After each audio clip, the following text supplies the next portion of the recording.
The making of the Constitution demand for the demand that India's political destiny should Constitution be determined by the Indians themselves had been framed by a con put forward by Mahatma Gandhi as early as in 1922. Constituent Assembly Swaraj will not be a free gift of the British Parliament. It will be a declaration of India's full self-expression. That it will be expressed through an Act of Parliament is true, but it will be merely a courteous ratification of the declared wish of the people of India, even as it was in the case of the Union of South Africa.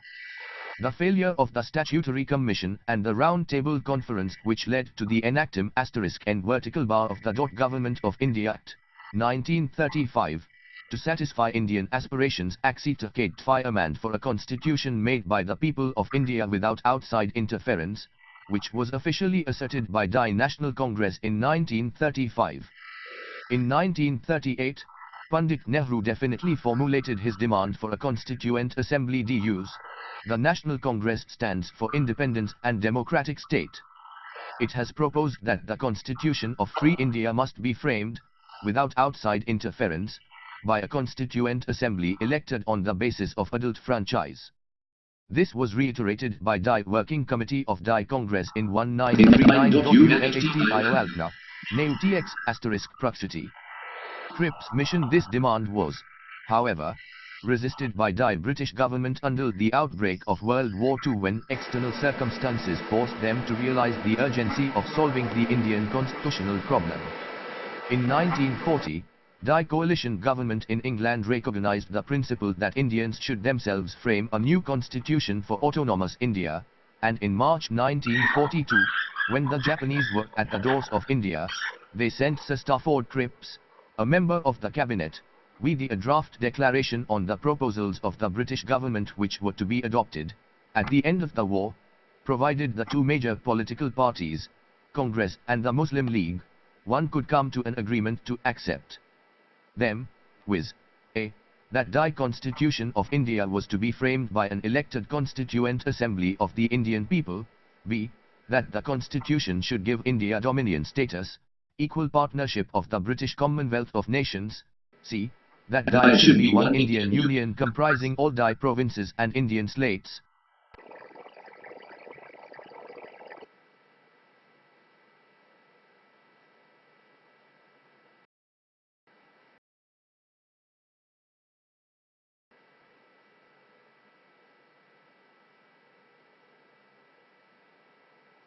D. That any province, or Indian state, which was not prepared to accept the Constitution would be free to retain its constitutional position existing at that time, and with such non-acceding provinces the British government could enter into separate constitutional arrangements. But the two parties failed to come to an agreement to accept the proposals, and the Muslim League urged, A. That India should be divided into two autonomous states on communal lines, and that some of the provinces, earmarked by Mr. Jinnah, should form an independent Muslim state, to be known as Pakistan. B. That instead of one Constituent Assembly, there should be two Constituent Assemblies, lay a separate Constituent Assembly for building Pakistan.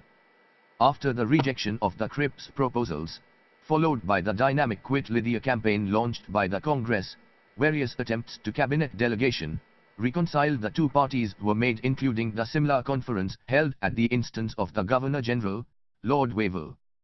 These having failed, the British cabinet sent 3 of its own members to, including Cripps himself, to make another serious attempt. But the cabinet delegation, too, failed in making the two major parties come to any agreement and were, accordingly, urged to put forward their own proposals, which were announced simultaneously in India and in England on the 16th May 1946.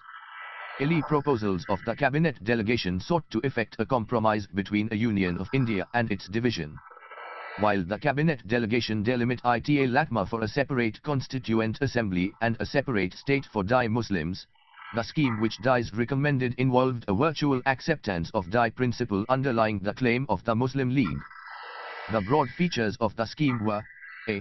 There would be a Union of India, comprising both British India and the states, and having jurisdiction over the subjects of foreign affairs, and communications.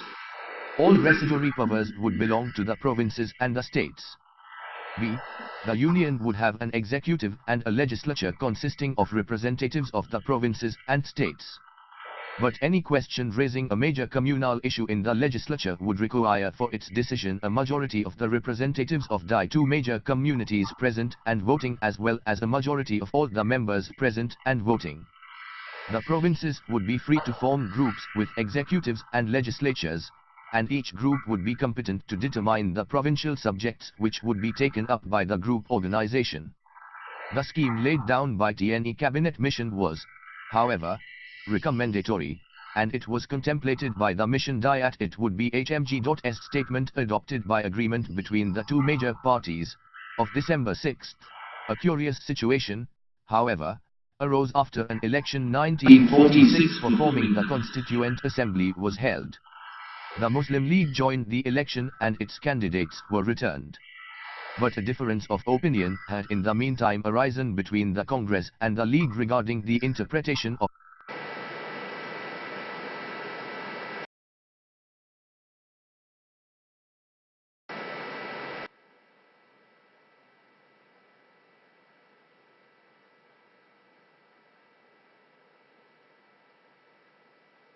grouping clauses of the proposals of the Cabinet Mission.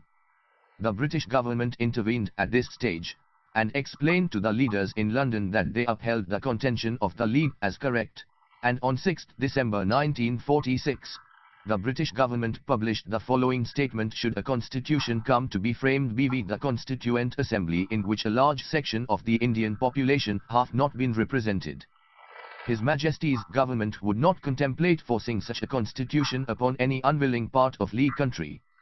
For the first time, thus, the British government acknowledged the ability of two constituent assemblies and two states. The result was that on December 9, 1946, when the Constituent Assembly DRST met, the Muslim League members did not attend, and the Constituent Assembly began to function with the non-Muslim League members. The Muslim League next urged for the dissolution of the Constituent HM.GS statement as BLY of India on the ground that it was not full of February 20, representative of all sections of the people of India. 1947 On the other hand, the British government, by their statement of the 20th February 1947, declared, a. that British rule in India would in any case end by June 1948, after which the British would certainly transfer authority to Indifference, b. Dial if by that time a fully representative Constituent Assembly failed to work out a constitution in accordance with the proposals made by the Cabinet delegation, HMG will have to consider to whom the powers of the central government in British India should be handed over, on the due date, whether as a whole to some form of central government for British India, or in some areas to the existing provincial government, or in such other way as seems most reasonable and in the best interests of the Indian people. The result was inevitable, and the League did not consider it necessary to join this assembly, and went on pressing for another Constituent Assembly for Muslim India. The British government next sent Lord Mountbatten to Iraya as the Governor-General, in place of Lord Waxhill, in order to supplement the preparations for the transfer of power, for which they had fixed a rigid time limit. Lord Mountbatten brought the Congress and the League into a definite agreement that the two problem provinces of the Punjab and Bengal would be partitioned so as to form absolute Hindu and Muslim majority blocks within these provinces. LHE League would then gel its Pakistan, which the Cabinet Mission had so ruthlessly denied it, minus Assam, East Punjab and West Bengal, while the Congress, which was taken as the representative of the people of India other than the Muslims, would get the rest of India where the Muslims were in minority. The actual decisions as to whether the two provinces of the Punjab and Bengal to be petty, times no side was in member, left to the joint vote of the members of the legislative assemblies of these two provinces, meeting in two parts, according to a plan known as the Mountbatten Plan. It was given a formal shape the Mountbatten Statement in PBY. G. British Government of Plan. 3 June 1947, which provided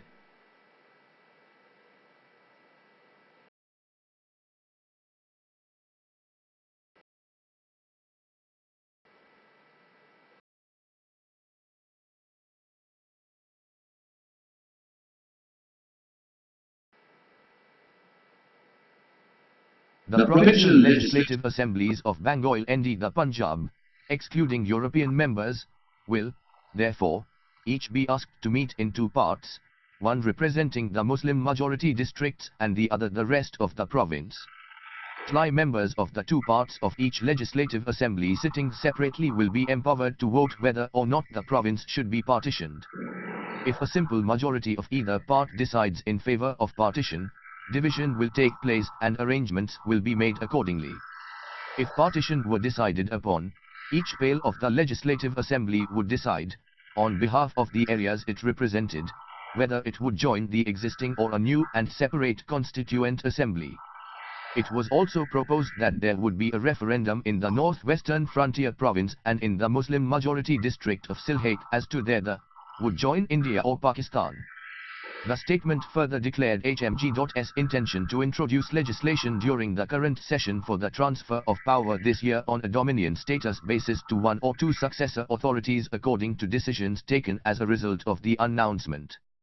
The result of the vote according to the above plan was a foregone conclusion as the representatives of the Muslim majority areas of the two provinces, West Punjab and East Bengal, voted for partition and for joining a new constituent assembly.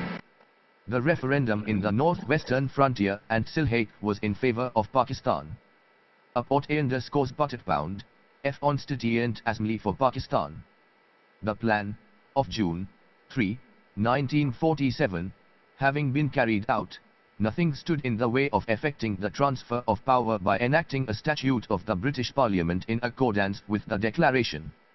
It must be said to the CR to draft the Indian Independence Bill upon the basis of the above plan, and the Indian Independence was P 358 and placed on the statute book, Pendants Act 1947 with amazing speed, as the Indian Independence Act 1947, 10 and 11 Geo. 6, C30. The bill, which was introduced in Parliament on July 4, received the royal assent on July IB, 1947, and came into force from the dial date. The most outstanding characteristics of the Indian Independence Act was that while other acts of Parliament relating to the Government of India, such as the Government of India Acts from 1858 to 1935, sought to lay down a constitution for the governance of India by the legislative will of the British Parliament, this Act of 1947 did not lay down any such constitution. The Act provided that as from the 15th August 1947, which date is referred to in the Act as the appointed date, in place of India, as decreed in the Government of India Act 1935, there would be set up TWC independent dominions, to be Krivialis tilde Tritlia and Pakistan.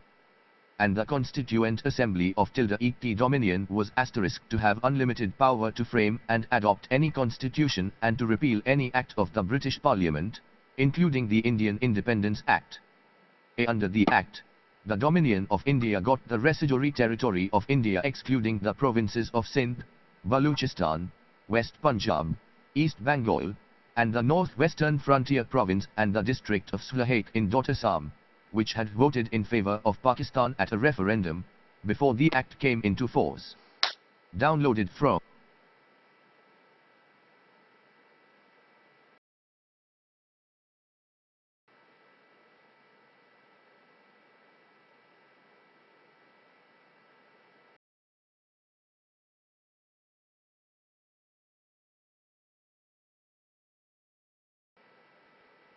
the Constituent Assembly, which had been BLY of India, elected for undivided India and held its first sitting on the 9th December 1946, reassembled on the 14th August 1947, as the Sovereign Constituent Assembly for the Dominion of India.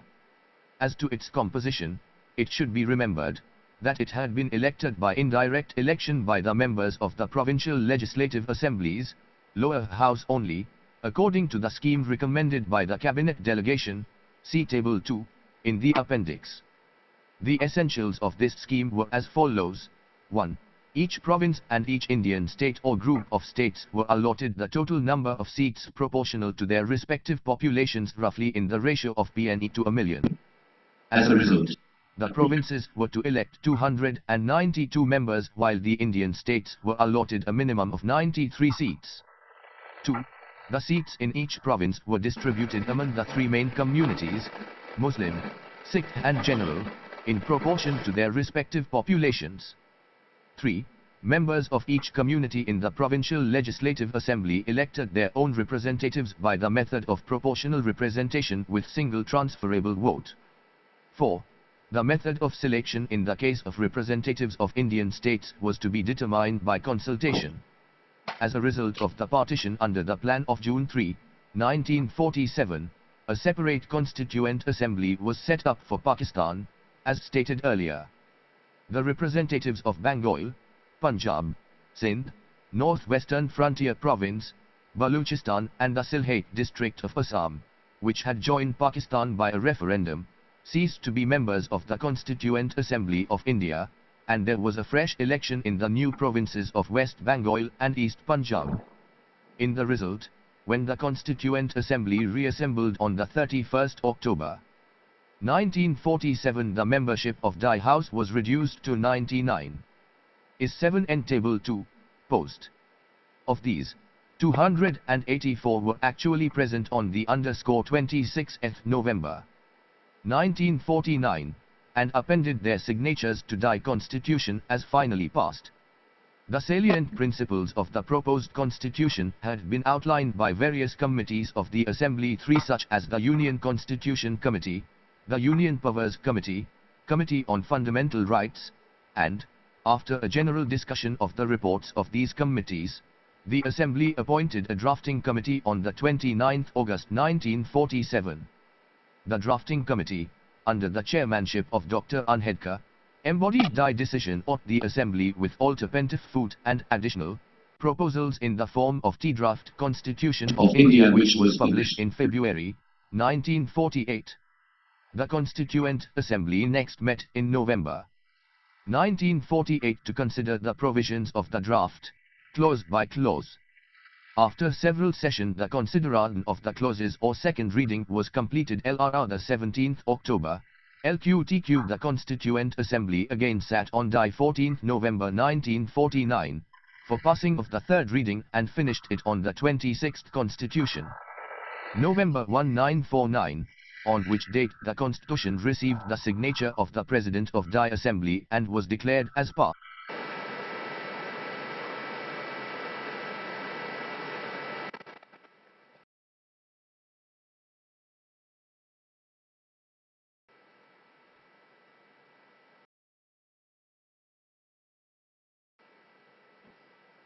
The The provisions provisions relating to citizenship, elections, provisional parliament, date of command, temporary and transitional provisions, were given cement of the immediate effect. I. From November 26, 1949, the Constitution. Rest of the Constitution came into force on the 2th January 1950, and this date is referred to in the Constitution as the date of its commencement. For references I-234. As stated earlier, the Muslim League professedly a